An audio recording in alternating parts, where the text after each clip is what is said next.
ഇന്നത്തെ അറിയിപ്പുകൾ.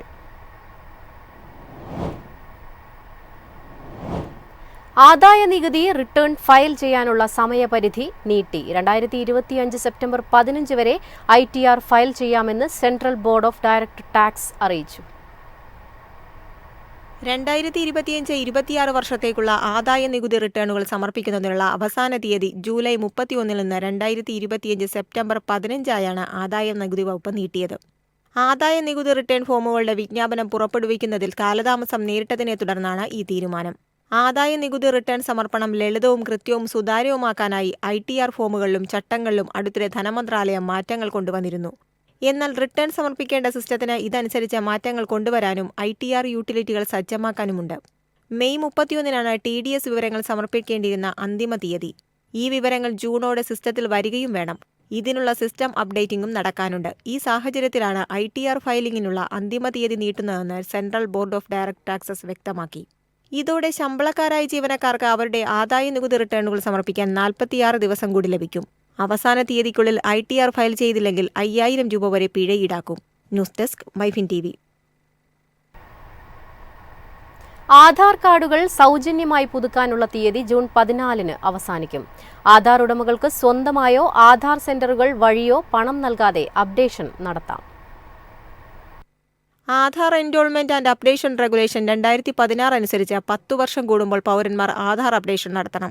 വിലാസം, ഫോട്ടോ തുടങ്ങിയ വിവരങ്ങൾ ഇത്തരത്തിൽ മാറ്റാം. പേര്, ജനനത്തീയതി, വിലാസം, ഭാഷ തുടങ്ങിയ ഏതാനും മാറ്റങ്ങൾ കാർഡുടമയ്ക്ക് സ്വയം ചെയ്യാനാകും. ബയോമെട്രിക് അപ്ഡേഷനുകൾക്ക് ആധാർ സെന്ററുകളെ സമീപിക്കണം. നേരത്തെ 2024 ഡിസംബർ 14 വരെയാണ് സമയപരിധി നിശ്ചയിച്ചിരുന്നത്. പിന്നീട് 6 മാസത്തേക്ക് കൂടി നീട്ടുകയായിരുന്നു. ആധാർ ഉടമകൾക്ക് സ്വന്തമായോ ആധാർ സെന്ററുകൾ വഴിയോ പണം നൽകാതെ അപ്ഡേഷൻ നടത്തുന്നതിനാണ് Unique Identification Authority of India സമയപരിധി നിശ്ചയിച്ചത്.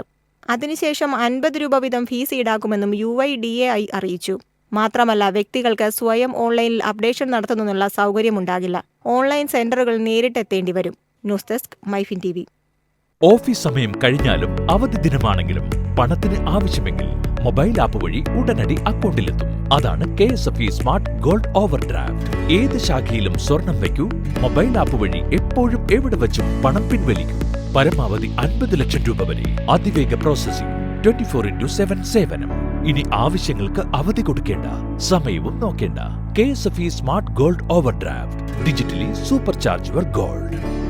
വൈദ്യുതി ബില്ലിൽ ചുമത്തുന്ന ഇന്ധന സർചാർജ് കുറഞ്ഞു. ജൂണിലെ വൈദ്യുതി ബില്ലിലാണ് കുറവ് ബാധകമാകുക. പ്രതിമാസ ബില്ലിംഗ് ഉള്ള ഉപഭോക്താക്കൾക്ക് യൂണിറ്റിന് 3 പൈസയും 2 മാസത്തിലൊരിക്കൽ ബില്ലിംഗ് ഉള്ളവർക്ക് യൂണിറ്റിന് 1 പൈസയും ഇന്ധന സർചാർജ് ഇനത്തിൽ കുറവ് ലഭിക്കും. പ്രതിമാസ ദ്വൈമാസ ബില്ലുകളിൽ ഇപ്പോൾ പ്രതി യൂണിറ്റ് 8 പൈസ നിരക്കിലാണ് ഇന്ധന സർചാർജ് ഈടാക്കി വരുന്നത്. ഇത് യഥാക്രമം 5 പൈസയായും 7 പൈസയായും കുറച്ചുകൊണ്ട് KSEB ഉത്തരവായിട്ടുണ്ട്. ഇക്കൊല്ലം തന്നെ ഏപ്രിലും ദ്വൈമാസ ബില്ലുകളിലെ ഇന്ധന സർചാർജിൽ കുറവ് വരുത്തിയിരുന്നു. 1000 വാട്ട്സ് കണക്റ്റഡ് ലോഡും പ്രതിമാസം 40 യൂണിറ്റ് വരെ ഉപയോഗമുള്ളതുമായ ഗാർഹിക ഉപഭോക്താക്കളെയും ഗ്രീൻ താരിഫിലുള്ളവരെയും ഇന്ധന സർചാർജിൽ നിന്നും പൂർണ്ണമായും ഒഴിവാക്കിയിട്ടുണ്ട്. News desk MyFin TV.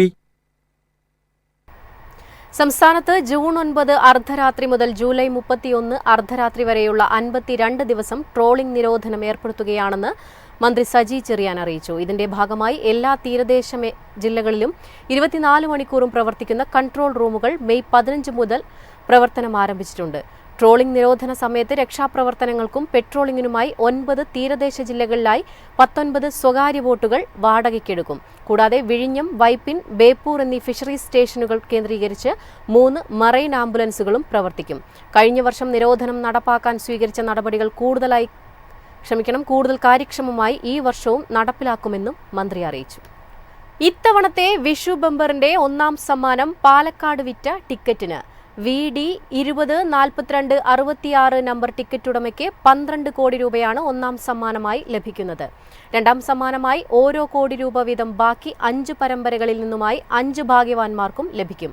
ആകെ 45 ലക്ഷം ടിക്കറ്റുകൾ വിൽപ്പനയ്ക്കെത്തിയതിൽ 42,87,350 ടിക്കറ്റുകളും വിറ്റുപോയിരുന്നു.